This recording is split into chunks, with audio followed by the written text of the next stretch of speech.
Assalamualaikum warahmatullahi wabarakatuh. Angku-angku, bapak-bapak, ibu-ibu, masyarakat Minang dimanapun berada yang dapat menyaksikan dan mendengarkan video singkat kita ini. Sekarang kembali kita bertemu dalam tema pokok talipek di kambang, talamun di kakeh. Angku-angku, bapak-bapak yang berhormati, beberapa tahun yang lalu, sewaktu saya masih aktif mengisi radio interaktif, dialog interaktif di radio Republik Indonesia tentang adat Minangkabau, ada beberapa pertanyaan yang disampaikan pada waktu itu. Di antaranya adalah pertanyaannya, buat apa kita harus beradat? Kan sudah ada agama Islam, sudah ada aturan negara Republik Indonesia, apa kurang cukup? Apakah boleh kita tidak beradat dan keluar dari aturan adat Minangkabau? Waktu itu saya jawab adalah, memang kita sebagai orang Minang harus beradat.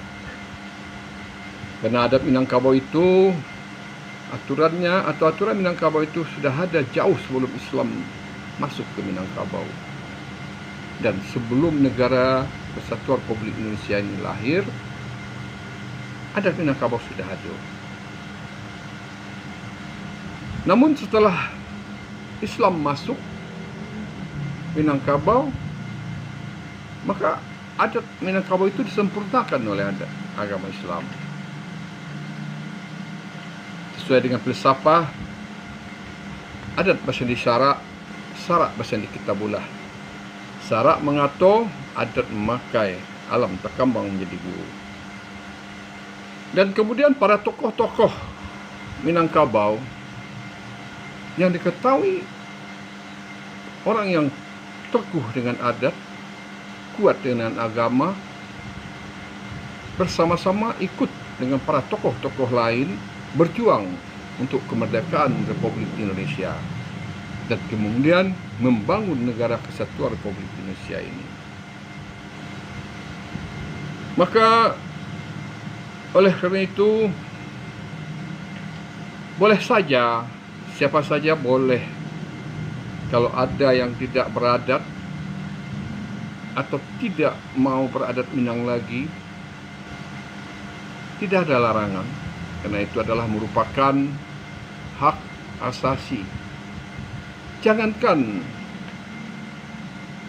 beradat, agama pun tidak memberikan paksaan. Tiada paksaan untuk orang beragama. Setelah datang petunjuk menyatakan yang benar-benar, yang salah-salah. Al-Baqarah 156. Aku bapak-bapak, ibu-ibu, pada saat itu saya sampaikan, jika saudara memang tidak akan beradat lagi, boleh. Tetapi ada catatan, ada syarat yang harus dilakukan. Saudara membuat surat pernyataan yang ditujukan kepada mamaknya atau penghulunya dalam suku atau kaumnya di ranah Minang, dengan menyatakan bahwa saya nama Fulan, dengan ini menyatakan bahwa saya tidak akan beradat lagi, keluar dari adat Minang. Maka seluruh pemberian adat yang ada pada saya, yang saya dapat, saya kembalikan. Gelar saya kembalikan. Kemudian selama saya hidup di atas harta pusaka. Dan semua harta pusaka yang saya makan, saya bayar, saya kembalikan.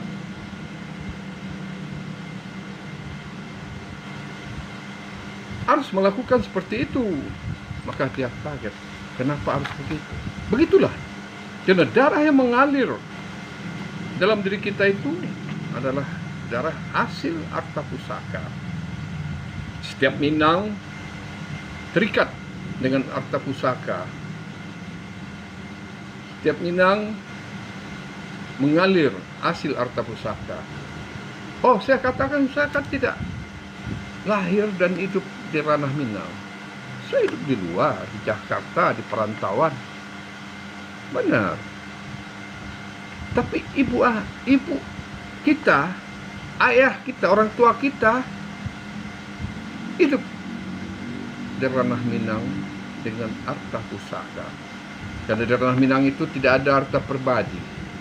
95% itu semuanya adalah harta pusaka. Dan tidak ada yang bisa terlepas dari harta itu. Maka kita terikat dengan harta itu. Mengalir, darah yang mengalir di diri kita itu adalah hasil harta pusaka. Jadi kita harus tahu, jangan sampai lupa manyih tabu di macam tanah di ujung tabu, seperti kacang lupa di kulit, hutang ke tanah alun tabaya, jaso ke gagang melupakan, maratok junjung dilalu, ureknya lai ditampek kita juga, tapi buahnya lah jatuh ke para orang.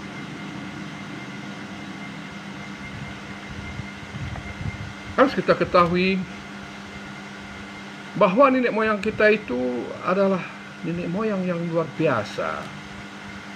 Boleh kita katakan luar biasa di muka bumi, tidak ada di tempat lain.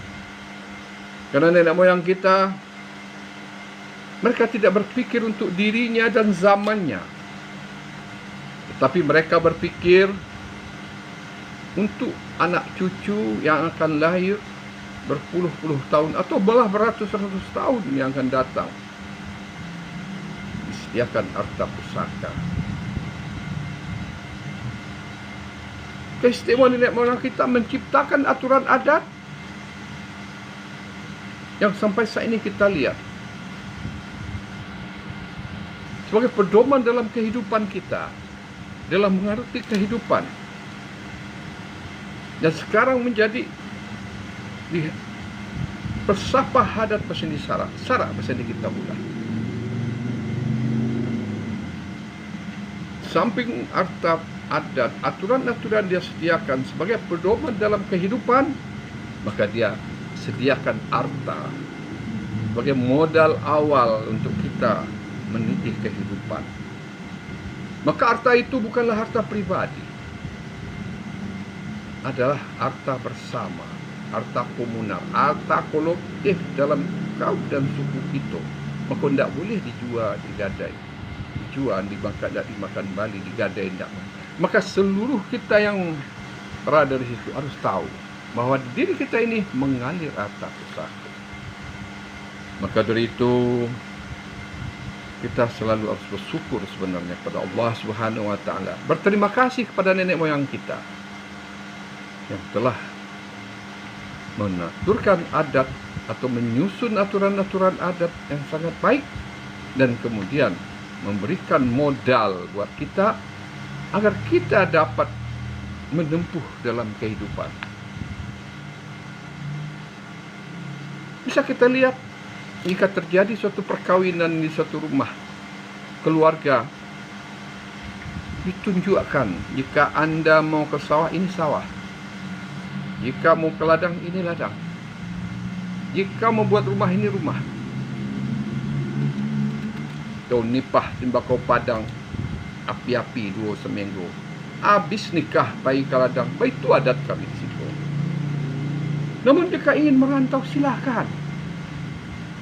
Silakan. Carilah harta.